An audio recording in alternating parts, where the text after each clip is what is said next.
Hey guys, all right, so I am excited today to talk to you about something I think is really going to be helpful for you.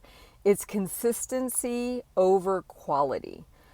Most people struggle with staying consistent with certain healthy habits like exercise or journaling their food because they feel they must have the same level of quality every time they do it. But what I would argue as a coach, and just what I see for so many people in daily practice, is it's more about consistency than the quality. So here's an example. Somebody's going on vacation.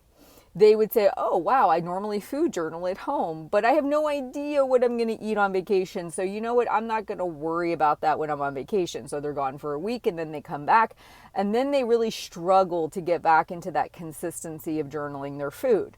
Whereas what I would encourage as a coach is for you to have some bare bone minimums that you stick to even on vacation. Like for instance, if you're doing paper pencil journaling, opening up your paper pencil journal, putting the date, drawing the line down the middle, putting at least coffee for breakfast, greasing the groove of the habit. Then when you come home, even if you had no clue what you were eating the entire time you're on your trip, you would have been in the practice of opening the journal, starting the journal, partially filling the journal out. So when you come home, you're now not trying to revamp this habit and predict everything you're going to eat for the day. It's a way to keep the pattern of the habit the same, even when you're not 100% sure what you're going to eat. Exercise. So many of my clients right now in particular all want to begin strength training. Great. But they haven't been consistent in the past, like meaning they'll get a program, they'll follow it for 4 months, then they'll hit a hiatus. And to me, really the benefit of exercise is that you have to be consistent with it. Consistent doesn't mean the quality has to stay the same. So if you're somebody who loves to run and you go out and you run a couple miles every day, but you hit some kind of a situation where you can't, you going out for a 10-minute walk and honoring your time of exercise, it's not what you're used to. It's not maybe the quality you would want it to be, but you're definitely honoring and greasing the groove of exercise. So a lot of my clients that want to start strength training, I might offer them something like the Johnson & Johnson 7-minute app because it's a 7-minute workout. It's all body strength training. You can literally do it anywhere. You could do it in your pajamas. And it's one of those things that if they can get consistent with doing that 2 or 3 times a week, then we can build on it.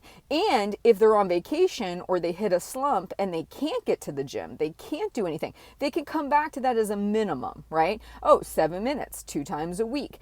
Greasing the groove with your habits is essential because what we do is we keep building onto them. We get better and we get better and we get better. And then inevitably life comes along and kicks you square in the face. It does. People you love die. Your kid ends up in a hospital for a week. I mean, these things are real. You've got to have a system in place that you can grease the groove when life gives you less than perfect situations. How can I journal when I have no clue what I'm eating because I'm in the hospital with my son in New York? I just write something down. I open the app. I put something in because you know what? It doesn't even matter. It's the keeping the habit alive versus is the habit very accurate or precise. The answer is going to be no. Is the workout going to be the same? No. Am I walking in the hospital? Sure. Can I check off that box? Absolutely. See, that's the difference. You've got to have a mindset of I'm not always going to be able to do my habits at the level of the quality I would like. I can acknowledge that because I'm going to be doing this for 10, 20, 30, 40 years. So if I know that I'm going to age and I know that everyone I love around me is going to age and life has a way of kicking me in the face, I've got to be able to downgrade what I'm doing and say, how can I keep these couple habits consistent? Meal planning. Even if I have no idea what's going on, I can still throw up. I'm going to be at the hospital, so I'm going to have hospital eggs for this week. I'm going to have, eat at the cafeteria. I can simply lay down a few ideas for meals for myself based on what's going on. There's certain things you can do. And is it going to be great? No. But are you greasing the groove? Yes. See, that's the difference. We lose sight of that. There is an importance for us as humans to have consistent, repetitive routines. The problem is our little lower brain comes in and says, yeah, but you don't know how many calories are in that. You can't predict what you're going to eat for lunch. Why even bother? Most people will agree they probably drink a cup of coffee or tea for breakfast. You just put that down. Open up the journal, open up the app, put it in there, grease the groove. Don't drop the habit because you quote unquote don't know. You're uncertain. It's not going to be accurate. That's all lower brain chatter. That's not the higher level thinking of, wow, if I don't do this habit for the next 2 weeks, how much more difficult is that going to be for me when I get back home? And then I have the expectation, not only do I have to re-grease the groove of the habit, but now I also need to be super accurate and precise. See what I mean? It's like you're taking somebody who's taken a hiatus from something and now you're expecting it to be easy, to be more factual.